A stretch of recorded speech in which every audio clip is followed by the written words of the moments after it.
This is a means to an ends for me. In order to pursue my career and get the work I want and improve as a mountain guide and skier, I feel like it's necessary to be mobile. It seems like a good idea. It's convenient. It's easier than putting a camper on the back of a truck. I couldn't find anywhere that I legitimately wanted to live in town, so I figured I wouldn't live anywhere necessarily. Living in ski towns is absurdly expensive and really hard to make happen, so that was the only way I found it feasible and just logical. Why was I paying rent when I was getting paid to live in other people's houses? It's kind of a lot of money, like $10,000 is a lot, but also if you're paying like $500 a month in rent, which is pretty common, it adds up quickly.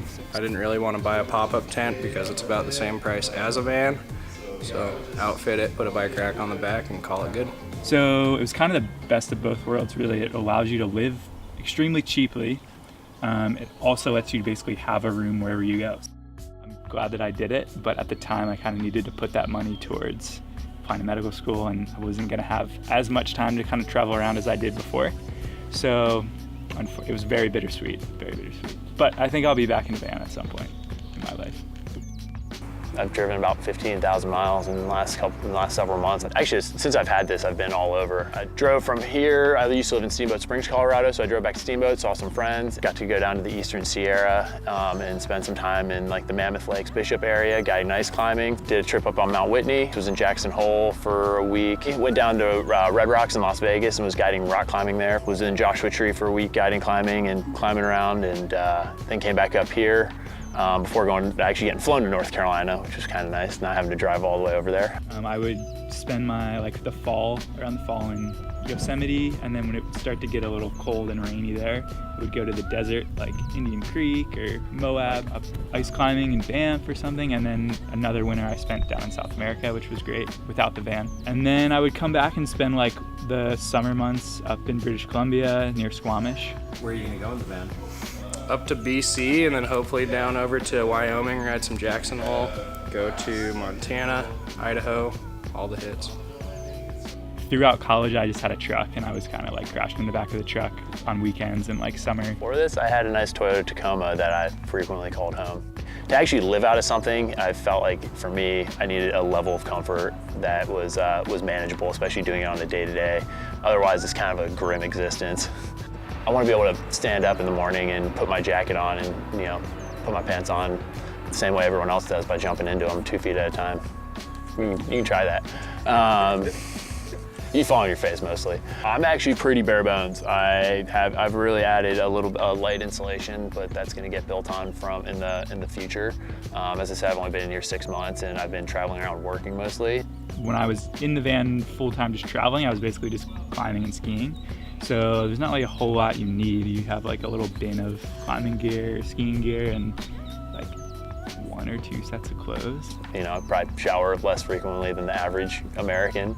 I would honestly just go like jump in a river, use like some biodegradable soap or something. You just pretty quickly meet people who are living the same type of lifestyle, whether they have a van or they're just camping wherever they go. That whole community was really accepting. It was normalized really. If I needed some time alone, I could just be like, yeah, I'm just gonna do my own thing. You can sometimes use that old Tinder app as a shower in a dry bed and in a laundry room, and not have to do anything, promiscuous in order to stay there. I am a firm believer. I've never officially hashtagged van life.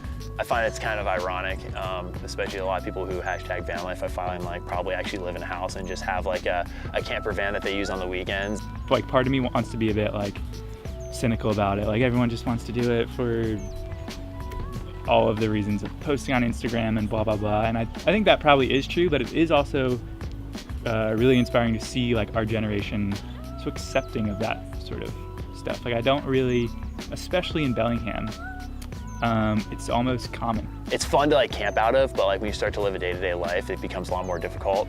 I have a lot of people who joke around and say that I'm just living the dream, and I think they don't see certain things, how you gotta make it happen. Right as I put my feet down, there's a porcupine that was pretty much right at the base of my truck, and I was, like I said, naked, and those things are big, and then you jump out of your truck and you got quills.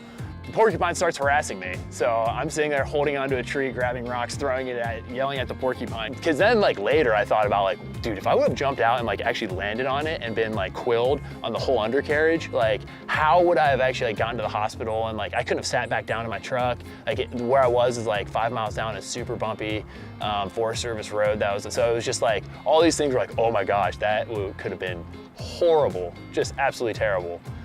Are you gonna hashtag van life on Instagram? Oh, I'm gonna hashtag it so hard. What if I like it? Yeah. Then I'll be living in a van down by the river. You're gonna be doing a lot of doobie rolling when you're living in a van down by the river.